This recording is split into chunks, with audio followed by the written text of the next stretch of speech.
Welcome to YouTube channel YRS class में एक बार फिर से आप सभी लोगों का बहुत बहुत स्वागत है। जैसा कि दोस्तों प्रश्नावली 1C में प्रश्न नंबर 3 इसके पहले के वीडियो में मैंने आप लोगों को अच्छी तरीके से पढ़ा दिया था। तो दोस्तों आज की इस वीडियो में हम पढ़ते हैं प्रश्न नंबर 4 और प्रश्न नंबर 5।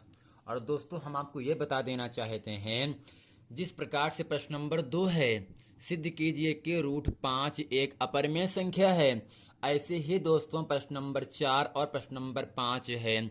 और दोस्तों प्रश्न नंबर 4 में आपसे को इतना ही कह रहा है, सिद्ध कीजिए कि रूट 7 एक अपरिमेय संख्या है। जैसा कि दोस्तों प्रश्न नंबर 2 को जिस प्रकार से हम हल किए हैं, जहां जहां पर 5 है वहां पर केवल आपको कर देना है 7 बस।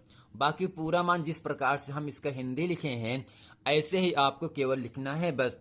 और दोस्तों जो प्रश्न नंबर 5 है उसमें दोस्तों केवल आपसे इतना ही कह रहा है, सिद्ध कीजिए कि रूट 2 एक अपरिमेय संख्या है।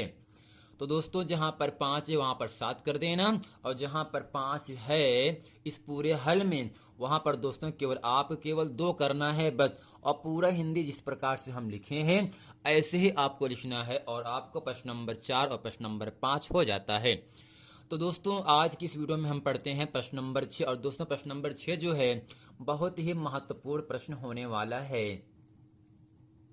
अब दोस्तों प्रश्न नंबर 6 आपके सामने कह रहा है, सिद्ध कीजिए कि निम्नलिखित संख्याएं अपरिमेय संख्याएं हैं। अब दोस्तों प्रश्न नंबर 6 में 2 पार्ट है। पहला है 1/√2 और दोस्तों दूसरा है 7√5। तो दोस्तों इस पूरे वीडियो में हम प्रश्न नंबर 6 का पहला पार्ट और दूसरा पार्ट अच्छे तरीके से हल करेंगे। अब दोस्तों यहां से लिखेंगे हल में पहला पार्ट। अब दोस्तों यहां से लिखेंगे क्या, माना माना 1/√2 एक परिमेय संख्या है। एक क्या है दोस्तों, परिमेय संख्या है। एक परिमेय संख्या है। हमेशा दोस्तों आपको पता याद रखना है, अपरिमेय संख्या सिद्ध करने के लिए उसे मानना पड़ता है परिमेय संख्या। और दोस्तों जो परिमेय संख्याएं होती हैं उसे दोस्तों लिखा जाता है P/Q के फॉर्म में। और दोस्तों यहां से लिखेंगे जहां जहां P और Q दो पूर्णांक हैं, जहां P और Q दोस्तों क्या है, दो पूर्णांक हैं।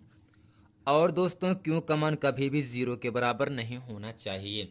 अब दोस्तों आपको ये पता होना चाहिए, जब किसी परिमेय संख्या को हम व्युत्क्रम करते हैं, रेसिप्रोकल करते हैं, अर्थात अंश का मान हर कर देते हैं, हर वाला मान अंश कर देते हैं, या ऊपर की संख्या नीचे या नीचे की संख्या ऊपर कर देते हैं, फिर भी वह दोस्तों परिमेय संख्या ही रहता है।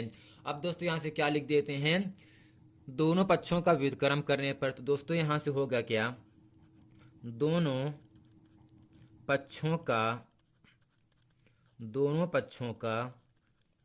व्युत्क्रम व्युत्क्रम करने पर तो दोस्तों यहां से होगा क्या, 1/√2 है तो दोस्तों √2 ऊपर कर दूंगा, और दोस्तों 1 से भाग करने पर संख्या में कोई परिवर्तन होगा नहीं।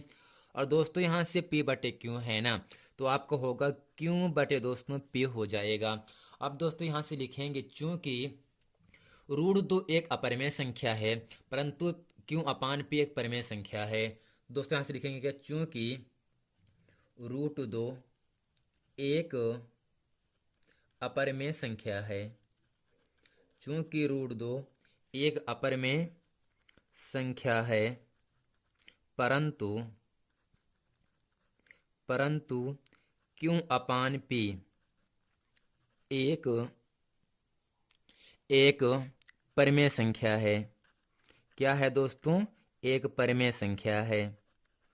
और दोस्तों फिर लिखेंगे नीचे यहां से, चूंकि कभी भी अपरिमेय संख्या परिमेय संख्या के बराबर नहीं होता है, चूंकि कभी भी अपरिमेय संख्या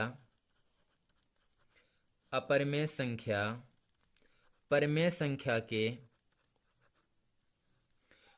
संख्या के बराबर नहीं होता है, नहीं होता है। तो दोस्तों कभी भी जो अपरिमेय संख्याएं होती हैं वो परिमेय संख्या के बराबर नहीं होता है। और दोस्तों बराबर ना होने का निशान क्या होगा, √2 does not is equal to Q upon P. दोस्तों मैंने 1/√2 क्या माना था, एक परिमेय संख्या माना था ना, लेकिन निष्कर्ष क्या निकल गया, अपरिमेय संख्या परिमेय संख्या के बराबर नहीं होता है। दोस्तों नीचे लिखेंगे हमारी हमारी मानी गई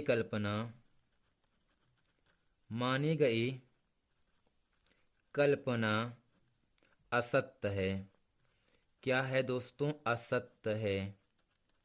इसलिए इसलिए सिद्ध होता है कि सिद्ध होता है कि 1/√2 एक अपरिमेय संख्या है, एक अपरिमेय संख्या है। दोस्तों आशा करते हैं प्रश्न नंबर 6 का जो आपका पहला पार्ट है इसे अच्छे तरीके से आप लोगों को समझ में आ गया होगा।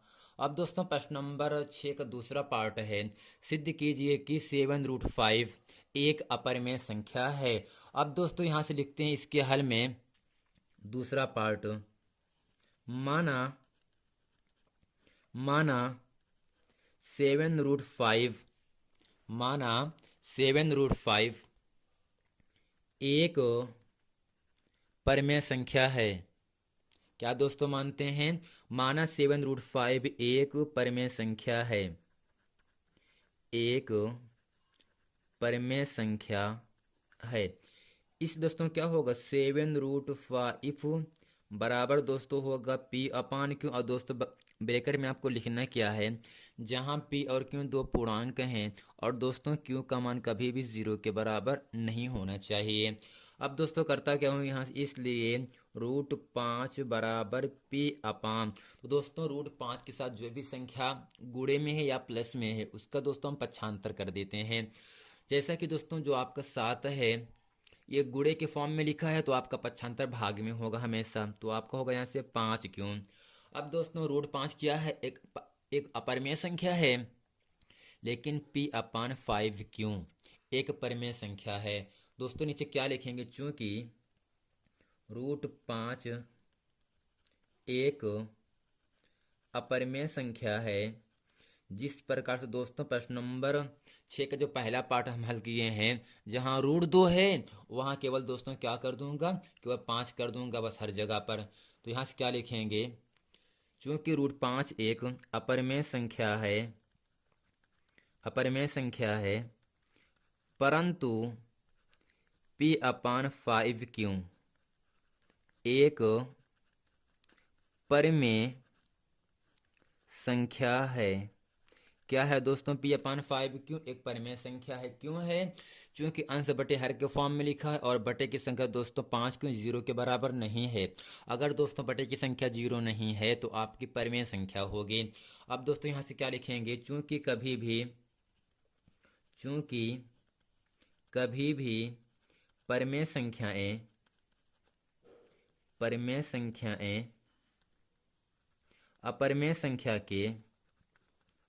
अपरिमेय संख्या के बराबर नहीं होता है। दोस्तों क्या आपको याद रखना है, अपरिमेय संख्या परिमेय संख्या के बराबर नहीं होता। और दोस्तों बराबर ना होने का निशान क्या होगा, तो √5 does not is equal to P/5 क्यों। दोस्तों नीचे क्या लिखेंगे, अतः हमारी मानी गई कल्पना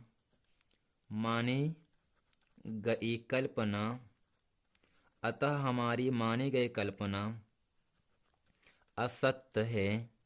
क्या है दोस्तों, चाहे लिखें असत्य है या गलत है या विरोधाभास है। इसलिए सिद्ध होता है कि 7√5 एक अपर में एक अपर में संख्या है। तो दोस्तों आशा करते हैं प्रश्न नंबर 6 का जो पहला पार्ट और दूसरा पार्ट है इसे अच्छे तरीके से आप लोगों को समझ में आ गया होगा। अगर दोस्तों ये पूरा प्रश्न वीडियो आप लोगों को समझ में आ गया है तो प्लीज़ इस चैनल को आप सब्सक्राइब लाइक शेयर ज़रूर कर दें ताकि इसी तरह के नेक्स्ट वीडियो आप लोगों तक आसानी से पहुंचता रहे। मिलते हैं फ्रेंड नेक्स्ट वीडियो में, तब तक के लिए थैंक यू।